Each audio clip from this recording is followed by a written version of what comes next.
Alhamdulillahilladzi anzala 'ala 'abdihi kitaba wa lam yaj'al lahu 'iwajan. Asyhadu an la ilaha illallah wahdahu la syarikalah. Innama huwa ilahun wahid. Allahu la ilaha illa huwa rabbul 'arsyil 'azim. Allahu la ilaha illa huwal hayyul qayyum. Allahu la ilaha illa huwar rahmanur rahim. Rabbi sadri wa yassir li amri wahlul 'uqdatam min lisani yafqahu qawli waj'alni waziran min ahli. Muslimin yang dimuliakan Allah, segala puji semuanya hanya untuk Allah. Kami semuanya memujinya, memohon pertolongannya dan memohon ampunan kepadanya. Dan kami semuanya bertobat kepada Allah. Kami berlindung kepada Allah dari kejahatan diri kami dan keburukan-keburukan perbuatan kami. Barang siapa yang diberi petunjuk oleh Allah, maka tidak ada yang dapat menyesatkannya. Dan barang siapa yang disesatkan Allah, maka tidak ada yang dapat memberinya petunjuk. Aku mengakui bahwa tidak ada Tuhan selain Allah, satu-satunya tanpa serikat. Saudaraku yang dimuliakan Allah, terdapat konsensus di kalangan para ulama bahwa hadis adalah merupakan sumber hukum yang kedua, sumber hukum Islam maksud kami, sumber hukum Islam yang kedua. Dengan demikian menolak kebenaran hadis dapat dianggap sesuatu hal yang menyimpang dari ajaran Islam. Pandangan ini diajarkan secara turun-temurun dan membentuk keyakinan kolektif di antara umat Islam itu sendiri. Dan orang itu lebih percaya katanya dari Nabi yang berupa hadis atau yang sering disebut sunnah daripada perkataan Nabi melalui Al-Quran. Mari kita perhatikan sebagai pembuka di kesempatan majelis ilmu siang hari ini, kita buka surat kelima. Surat kelima itu surat Al-Maidah ayat 99. A'udzubillahi minasyaitonirrajim. Bismillahirrahmanirrahim. Ma'al rasuli ilal balahu wallahu ya'lamu ma tubduna wa ma taktumun. Dan tidaklah seorang rasul itu kecuali hanyalah menyampaikan, dan Allah mengetahui apa yang kamu nyatakan dan apa yang kamu sembunyikan. Kita lanjutkan dalam surat ke-24 ayat 54. Kul atiullaha wa atiur rasul.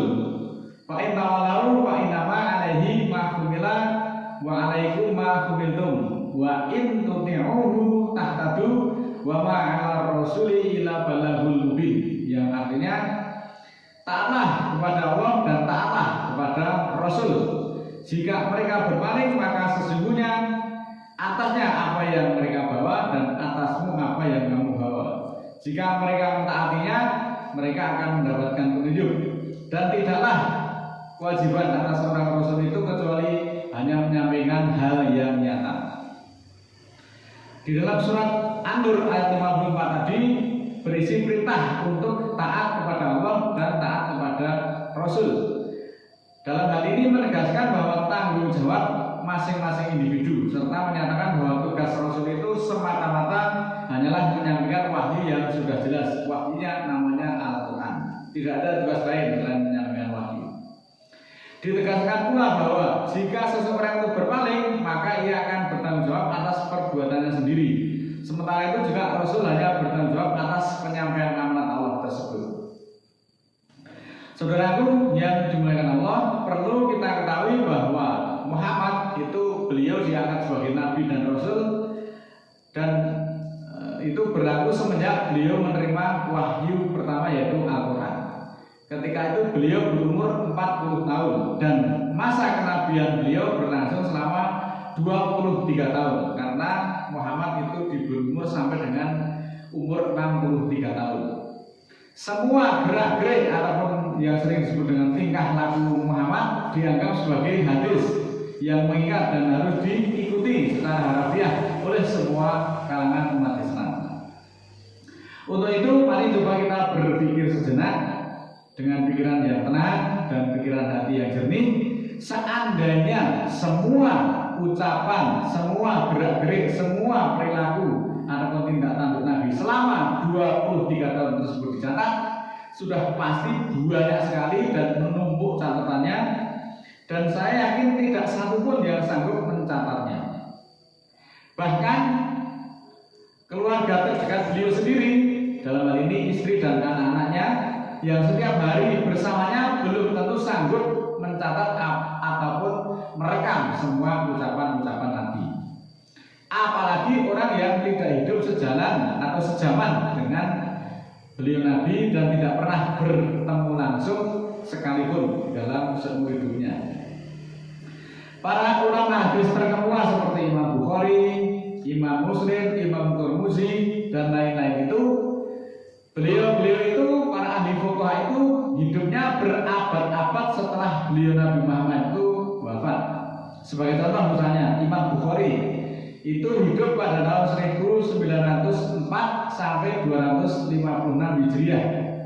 Mereka tidak pernah bertemu Nabi secara langsung dalam hal sadar, melainkan mereka hanya mengumpulkan, meneliti, kemudian membukukan hadis-hadis tersebut melalui rantai periwayatan atau yang biasa disebut dengan sanad yang bersambung dari para perawi, terutama para sahabat dan generasi-generasi setelah beliau Nabi beliau wafat. Memang ada beberapa ulama semasa Nabi Muhammad memang ada yang pernah bermimpi ketemu beliau, seperti Imam Bukhari atau Imam Syafi'i, beliau pernah bermimpi ketemu dengan Rasulullah.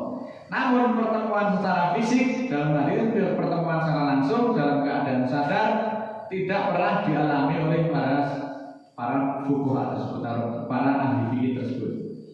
Lalu pertanyaannya, bagaimana kita itu bisa mengutip setiap perkataan Nabi dengan benar dan akurasinya itu 100% kebenarannya bisa dipertanggungjawabkan. Oleh karena itu, saudaraku, semua ucapan Nabi, gerak-gerik atau yang sering disebut dengan perilaku atau tingkah laku Nabi adalah menurut wahyu yang beliau terima, yaitu Al-Quran. Maka untuk mendapatkan sunnah Rasul yang sempurna, satu-satunya jalan adalah memahami dan mendalami Al-Quran yang semuanya merupakan firman Allah yang diterima oleh Nabi dan disampaikan kepada umatnya. Mari kita simak surat ke-10 ayat 15 yang sering disebut surat Yunus. Ini sudah sangat sering kali saya bacakan. Wa idza qulna 'alaihim ayatuna bayyinatin qala alladziina la yarjuna liqa'ati bi Qur'anin ghairi hada aw badilu kul ma yakunu li an ubadilahu min tilqa'i nafsi in atabimu ila ma yuha ilayya ini afu in asaitu rabbi adaba yaumin hadim, yang artinya sebagai berikut. Dan ketika dianalisakan atas mereka ayat-ayat kami yang menerangkan, ayat-ayat kami yang nyata, maka berkatalah orang-orang yang tidak berharap pertemuan dengan kami, datanglah Al-Quran selain ini atau gantilah dia. Katakanlah, ini Nabi diminta oleh Allah untuk mengatakan kepada umatnya, tiada bagiku untuk menggantinya yang sampai kepada diriku, bahwa yang aku ikuti kecuali yang diwahyukan kepadaku. Aku takut, aku cemas, aku khawatir jika mendurhakai Tuhanku, takut pada siksaan pada hari akhir di akhirat nanti. Nah, dari ayat-ayat tersebut ini menjelaskan respon dari Nabi atas permintaan dari kaum kafirin, bahwa Nabi itu tidak bisa dan tidak akan mengganti wahyu Allah atas kemauannya sendiri, karena hal itu memang menjadi kedurhakaan dan ia takut akan azab pada hari kiamat nanti. Jadi ayat ini tanpa penjelasan hadis pun sudah sangat jelas bahwa Nabi itu hanya mengikuti wahyu. Ini juga merupakan jawaban Nabi atas request daripada umatnya ataupun daripada tokoh-tokohnya pada saat itu, ketika umatnya itu ketemu dengan Nabi, di mana-mana itu yang dibacakan hanya Al-Quran, hanya wahyu. Mungkin merasa jenuh, merasa bosan, maka salah satu atau sebagian dari umatnya itu request kepada Muhammad, kepada Rasul untuk mengganti Al-Quran. Al-Quran itu kamu ganti atau sampaikan yang lain yang selain Al-Quran. Ini request dari tentu saja tidak sembarang orang, tapi mungkin saja juga itu sebagai tokoh-tokoh agama, tokoh-tokoh masyarakat, tokoh-tokoh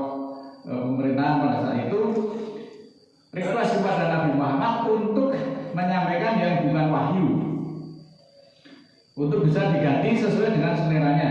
Maka Nabi pun secara tegas mengatakan bahwa yang aku ikuti hanyalah wahyu. Wahyunya itu namanya Al-Quran. Jumlah hadis yang ada di kalangan umat Islam itu sangatlah banyak, dengan total riwayat termasuk pengulangan dan berbagai jalur sanad diperkirakan mencapai ratusan, bahkan mencapai jutaan hadis. Hadis itu berfungsi sebagai bayan al-takrir, yaitu memperkuat dan mengokohkan kembali apa yang telah ditetapkan di dalam Al-Quran. Maka di dalam konteks ini, membaca hadis tanpa Al-Quran itu tidak dapat memberikan pemahaman yang valid dan keutamanya sebagai penguat hukum dari dua dalil sekaligus, yaitu yang disebut dengan Quran dan hadis. Semuanya nanti akan hilang maknanya. Al-Quran adalah sumber hukum utama dan sangat fundamental.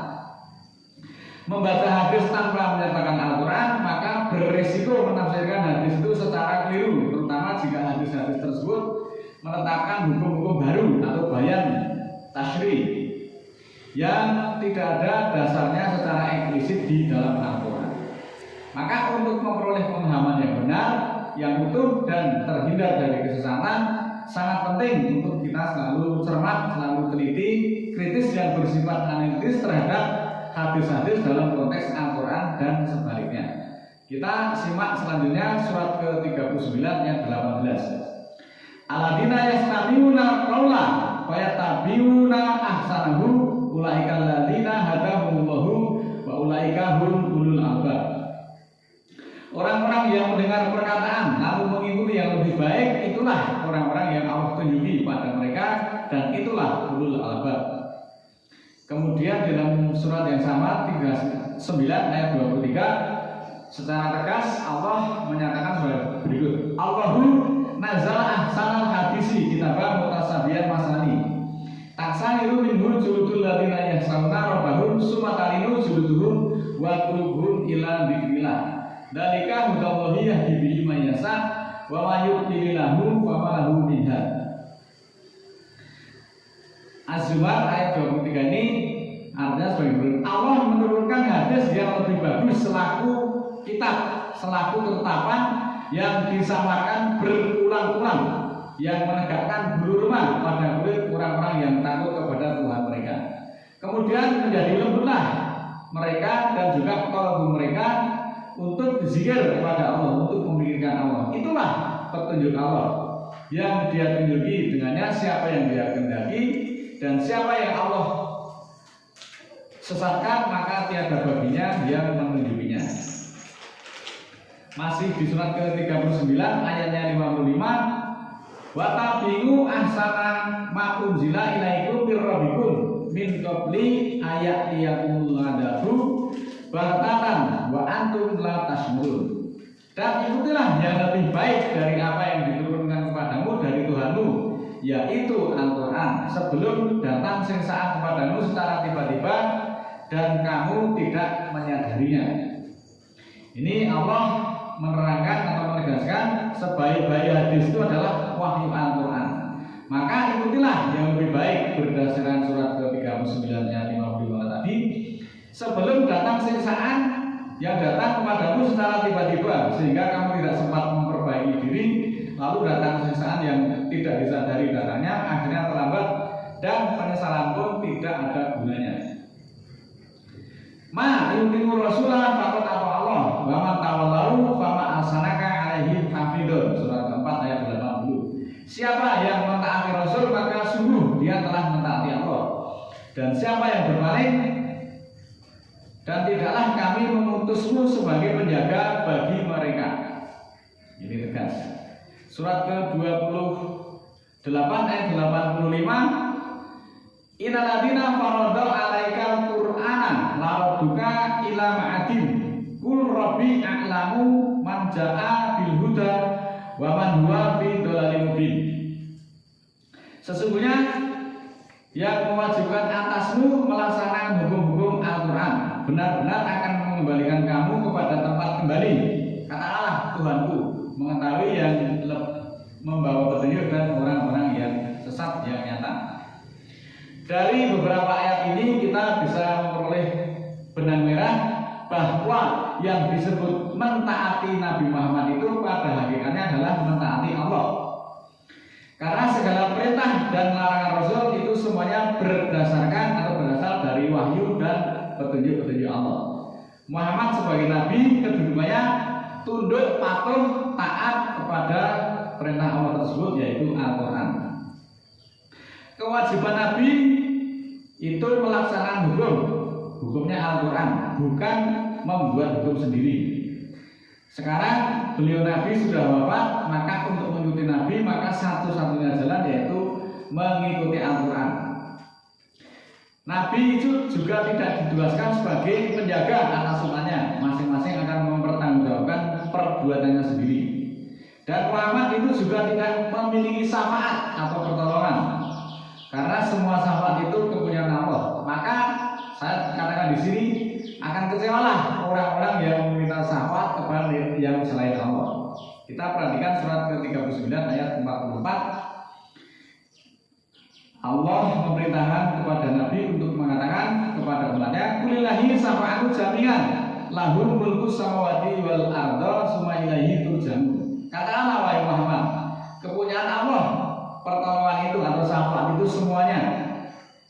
Semua kerajaan samawat dan bumi dan kepadanya kamu akan dikembalikan. Inilah secara tegas bahwa ketika kita mengikuti Al-Quran 100%, kita sudah sama halnya mengikuti Nabi, maka hendaklah kita jangan sampai salah jalan. Mudah-mudahan Allah ridho atas apa yang kita perjuangkan. A'udzubillahi minasyaitonirrajim. Bismillahirrahmanirrahim. Allahumma firli walil mu'minina wal mu'minat al ahya'i minhum wal amwat innaka sami'un qaribun mujibud da'wat innaka 'ala kulli syai'in qadir. Rabbana la tu'akhidna in nasina aw akhtana. Rabbana wa la tahmil 'alaina isran kama hamaltahu 'alal ladzina min qablina. Rabbana wa la tuhamilna ma la taqata lana bih wa'fu 'anna waghfir lana warhamna anta maulana fansurna 'alal qaumil kafirin. Rabbana ighfir lana dzunubana wa kaffir 'anna sayyi'atina wa tawaffana ma'al abrar.